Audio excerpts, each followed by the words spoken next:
Hey guys, welcome back. Today what we're going to do is we're going to wind up taking the brakes apart on my old race car, my 70 Camaro. Alright guys, let's get started. So these are the tools we're going to need. We're going to need a ratchet, a 7/16 socket, a 3/8 Allen socket, pair of channel locks, wire cutter, flathead. What the brakes look like on a 70 Camaro. We have our caliper, and we have our rotor, and we have our brake pads, inner brake pad, outer brake pad, caliper pistons in there. We have our brake hose, and our brake hoses tend to crack sometimes right around here, but these are relatively new hoses. But if I was working on an old car, I usually used to look right around here and down here for any cracks in them. This piece right here is called a bleeder screw. When you take these off and you need to get the air out of the hydraulic system, you need to be able to open and shut that bleeder screw. Alright, so let's start by taking our caliper pins out. So to take our caliper pins out, we're going to need a 3/8 Allen socket. And I got a swivel head 3/8 ratchet, 3/8 drive. This one's made by Craftsman. Just had it repaired. That's the one thing I still like about Craftsman is any of your tools broke, they'd warranty them for you. This particular ratchet I probably have had since I'm 20. So that's a 32-year-old ratchet right here. So I'm unscrewing my pin that our caliper kind of slides on. There we go. So this bolt here, it's got threads here and a pin. Now this pin goes through our caliper, and when it is squeezed, it kind of slides slightly on this pin. Take the next one off.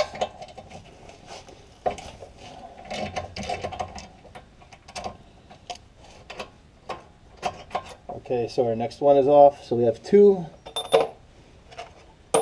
guide pins or caliper bolt pins to hold this caliper on. The next piece we are going to take off is the specialty bolt that holds the hose on. It's called a banjo bolt. Now this banjo bolt, what's special about it, it's got a hole drilled through it for fluid to flow through, and it also has two copper washers that act like gaskets so it doesn't leak. I'll show you them as soon as I get them off. Might have a little brake fluid come out of here.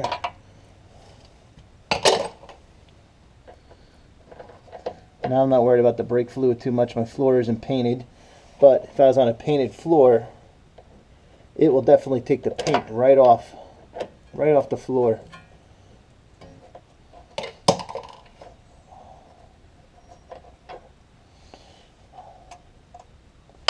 Alright, now that I got my banjo bolt off, you can see that there's a hole drilled through it. There's a hole drilled through it right there.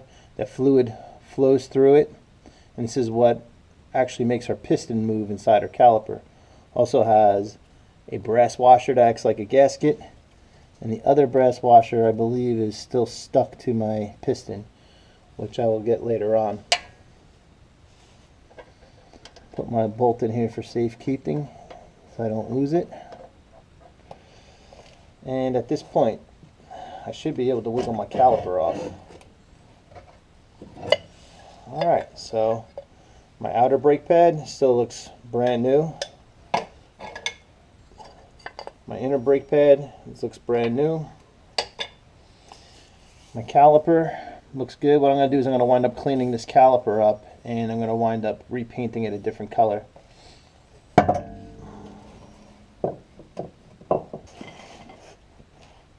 Now, common things that go bad with calipers is this dust boot rips, winds up getting dirt between the piston and the seal, causes them to leak. Another common thing that goes wrong with them is people wind up breaking bleeder screws in them. Another thing that goes wrong with them is the little O-rings that hold these little slide bushings in. They go bad, cause calipers that play in them. Alright, now we're going to wind up working on taking our rotor off. So this rotor is what's called a hub type. There's a floating type that you just tap with a hammer and it pulls off.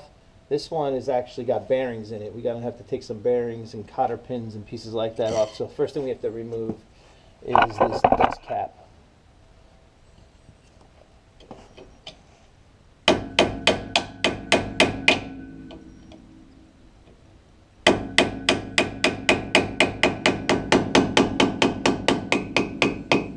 So this dust cap I'm going to wind up reusing, so I don't want to dent it too bad.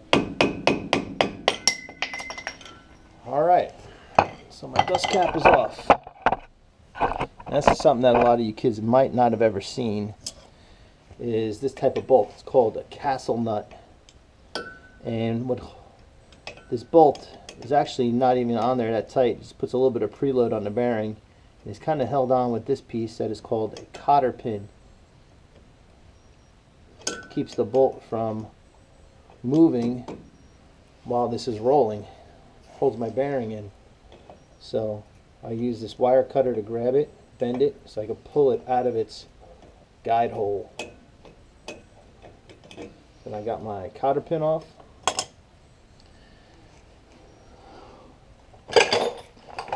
Now I'm going to use my next tool, channel locks. Grab my channel locks to take this nut off.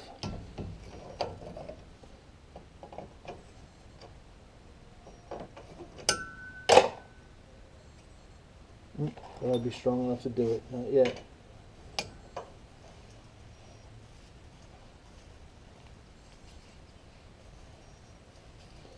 So I take my castle nut off. And after the castle nut is off, there's a washer.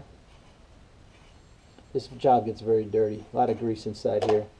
I wind up repacking these greasy bearings when I'm done. So I got my bearing and my other piece off. Now there's another bearing.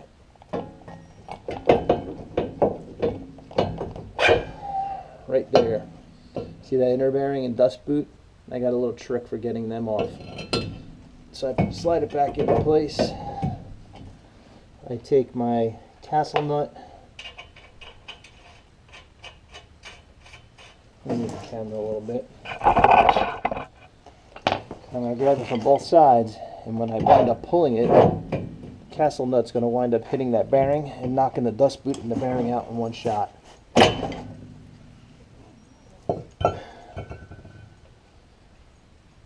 And my bearing and dust boot is there, so I can repack them and reuse them, and I didn't really destroy the dust boot too much. It's got no tears in it. I'm going to wind up reusing it. And that's how you take brakes apart on a 70 Camaro.